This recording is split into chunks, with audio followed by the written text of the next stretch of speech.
अंधकार से भरे उस घने जंगल में, जहाँ मानव सभ्यता के शोर नहीं पहुँचते, वहाँ गूंजती हैं वे फुसफुसाहटें जो युगों से केवल साधकों के कानों तक सीमित रही हैं, महाविद्याओं की वन साधनाएं।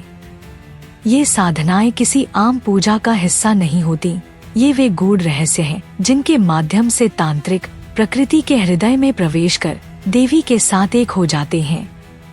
इस वीडियो में हम खोलने जा रहे हैं उस रहस्य का द्वार, forest rituals of the Mahavidyas, how tantrics use wilderness to awaken the goddess, यानी कैसे वन में किए गए ये प्राचीन तांत्रिक अनुष्ठान देवी शक्ति को जगाने का मार्ग बनते हैं। तो ध्यान से सुनो, क्योंकि यह केवल ज्ञान नहीं है, यह एक ऊर्जा है जो तुम्हारे भीतर सुप्त देवी को जागृत कर सकती है। महाविद्याएं 10 दिव्य रूप जो माँ शक्ति के 10 आयामों का प्रतिनिधित्व करती हैं, काली, तारा, त्रिपुर सुंदरी, भुवनेश्वरी, छिन्नमस्ता, भैरवी, धूमावती, बगलामुखी, मातंगी और कमला। ये केवल देवी नहीं है, ये अस्तित्व के वे 10 द्वार हैं जिनसे होकर आत्मा अंतिम सत्य की ओर बढ़ती है। और इन 10 शक्तियों की साधना का सबसे शक्तिशाली स्थान है वन, क्योंकि वन प्रकृति का जीवंत शरीर है, जहाँ हर वृक्ष, हर झरना, हर पत्थर देवी का ही अंश है। जब तांत्रिक इन वनों में प्रवेश करता है, वह केवल जंगल में नहीं जाता, वह देवी के जीवित शरीर में प्रवेश करता है। तांत्रिक परंपराओं में माना गया है कि हर महाविद्या का एक विशेष वनक्षेत्र या क्षेत्र होता है, जहां उसकी ऊर्जा अत्यधिक सशक्त रूप में विद्यमान होती है। जैसे कि महाकाली की साधना अक्सर श्मशान या गहन वन में की जाती है, जहां मृत्यु और पुनर्जन्म की ऊर्जा प्रवाहित होती है। तारा की साधना नदियों के किनारे होती है, जहां शब्द और ध्वनि की लहरें देवी की वाणी बन जाती हैं। त्रिपुर सुंदरी की साधना पुष्पों और चंदन से भरे वनों में, जहां सुंदरता और चेतना एकाकार होती है। धूमावती की साधना सूखे, वीरान वनों में, क्योंकि वहां शून्यता और वैराग्य का साक्षात अनुभव होता है। वन में की जाने वाली इन साधनाओं का उद्देश्य देवी को जगाना नहीं होता, क्योंकि देवी कभी सोती नहीं, बल्कि स्वयं के भीतर उस देवी तत्व को जागृत करना होता है। जब तांत्रिक वन में बैठता है तो सबसे पहले वह अपनी सीमाएं खो देता है।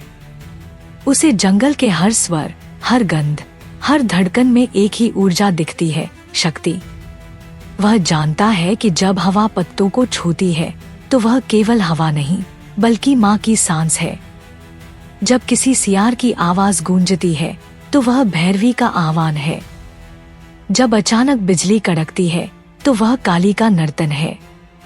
इस अवस्था में साधक और वातावरण के बीच की दीवार मिट जाती है और वह स्वयं देवी का दर्पण बन जाता है। विज्ञान की दृष्टि से देखें तो वन की यह ऊर्जा केवल भौतिक नहीं है। जंगलों में आयन चार्ज, वायु की कंपन आवृत्तियां और ध्वनि की तरंगे सब मिलकर एक विशिष्ट फ्रीक्वेंसी उत्पन्न करती हैं, जो मानव मस्तिष्क को थीटा स्टेट में ले जाती हैं। यही वह अवस्था है जहां ध्यान गहराता है और चेतना सूक्ष्म जगत से जुड़ जाती है। तांत्रिक इस अवस्था का उपयोग देवी की ऊर्जा के साथ ट्यून होने के लिए करता है। वह जानता है कि मन स्थिर होने पर ही शक्ति प्रवाहित होती है। इसीलिए महाविद्याओं की साधनाओं में केवल मंत्र नहीं, बल्कि प्रकृति के साथ सामंजस्य भी आवश्यक होता है।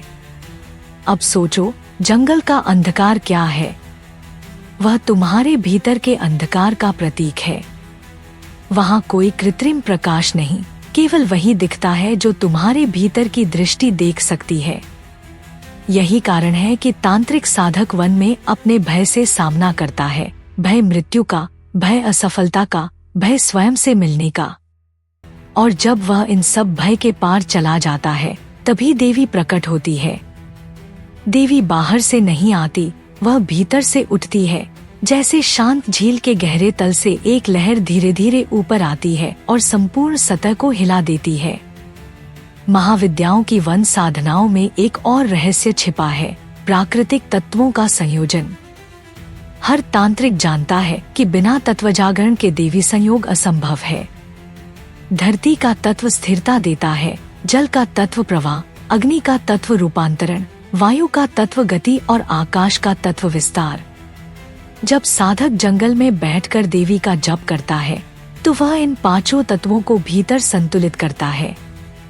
यही तत्व जब जागृत होते हैं तो उसके भीतर की कुंडलिनी शक्ति ऊपर उठने लगती है और उसी के साथ देवी का प्रकाश प्रस्फुटित होता है।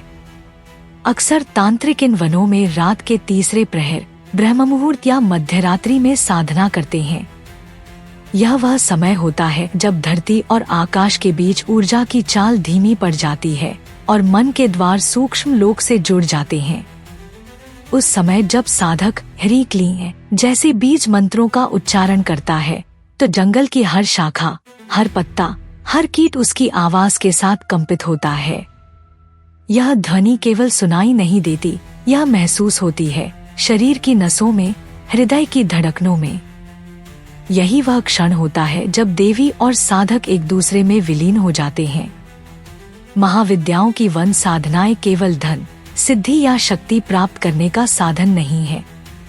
यह एक मार्ग है आत्म प्रवर्तन का, आत्म उद्धार का। जब कोई साधक देवी के प्रति पूर्ण समर्पण में जाता है तो वह जानता है कि असली जंगल बाहर नहीं बल्कि भीतर है। वहाँ भी भय है, भ्रम है, पशु प्रवृत्तियां हैं। और जब वह इस भीतर के जंगल को साध लेता है तभी देवी की वास्तविक उपस्थिति अनुभव होती है। प्राचीन तंत्र ग्रंथों जैसे रुद्रयामल तंत्र, तारा रहस्य, कालीकुल तंत्र और भैरव तंत्र में उल्लेख मिलता है कि वन में की गई साधना ही सबसे प्रभावी होती है, क्योंकि वहाँ ऊर्जा विक्षेपित नहीं होती। तांत्रिक अपने चारों ओर अग्नि का घेरा बनाता है जिसे आवरण मंडल कहा जाता है। वह आठों दिशाओं में देवी के नामों से सुरक्षा का आवरण खींचता है और फिर देवी का आह्वान करता है। वहाँ कोई मूर्ति नहीं होती, केवल प्रतीक, ध्वनि और तत्व। देवी स्वयं वातावरण से प्रकट होती हैं, कभी हवा में कंपन के रूप में, कभी एक सुगंध में, कभी किसी स्वर में। अब आधुनिक दृष्टि से देखें तो यह साधना मनोविज्ञान का भी एक उत्कृष्ट उदाहरण है। जब साधक अपने भय, अपने छिपे हुए पक्षों और अपनी सीमाओं से सामना करता है तो वह वास्तव में अपने शैडो सेल्फ को स्वीकार कर रहा होता है। यही तंत्र का मूल है, अंधकार से भागना नहीं बल्कि उसे गले लगाना। महाविद्याओं की वन साधना हमें यही सिखाती है कि देवी केवल प्रकाश नहीं है, वे अंधकार भी हैं, और जब तुम दोनों को स्वीकार कर लेते हो तभी तुम पूर्ण होते हो।